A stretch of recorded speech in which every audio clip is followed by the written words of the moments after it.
Who's here from House Energy is Congressman Michael Burgess of Wall Street Pro. Carol Roth is back with us. It's great to have both of you on. You know, all this tumult over the Trump indictment. Congressman, the news is flying under the radar. President Biden has achieved something no other president has done in modern history. His approval rating is now lower than every president since Truman. And, you know, he's got a growing record of failure. He's failed on crime, failing public schools, the border collapse, Afghanistan, the threat from China, historic inflation, and bad energy policy. Where are the wins for Biden here, Congressman? There are none. And in fact, of course, every cabinet secretary he has is an abysmal failure, starting with the Secretary of Energy and just on down the line. But look, you're absolutely correct in your lead-in. He drained the Strategic Petroleum Reserve to prevent a blowout at the ballot box in November. But now we are going into the summer driving season. And I got to tell you, I saw just on the way back to the House this evening, gas prices at $3.10 in Texas at this time of year. Guess what? It'll be $4.50 by Memorial Day.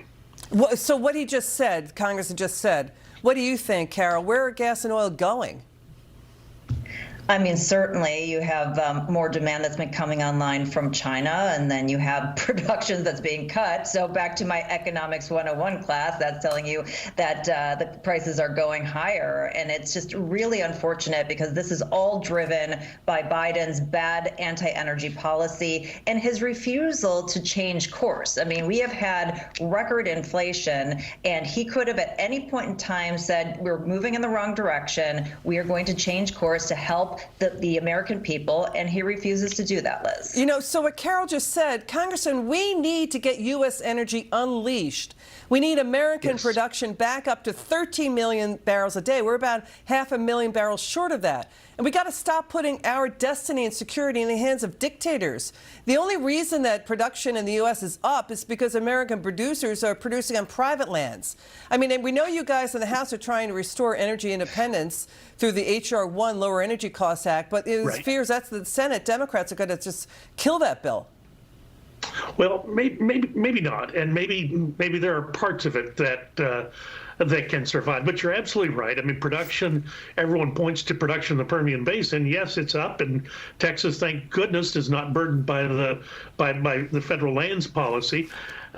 But they could be doing so much more. And the drilling in New Mexico, drilling in other states in the West, certainly could be happening now to increase the supply.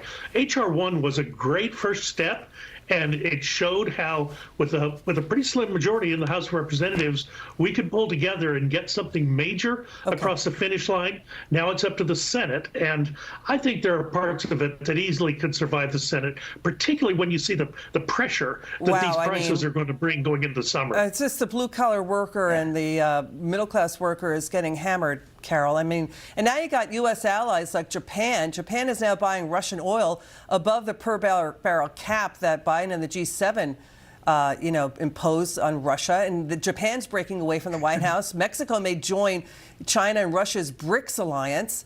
And, when every time you see, oil going higher, that's when Russia invades. It invaded Crimea, it invaded Georgia, and now it's invading Ukraine because it sees this presidency as weak. That's what Putin is doing, Carol. Final word. Yes, this is a signpost of a new financial world order, and it is on the back of Biden's weak leadership, his anti-energy policy, his weaponization of the dollar. These are the things that are going to shift that. Congressman Burgess, Carol Roth, thanks for joining us again.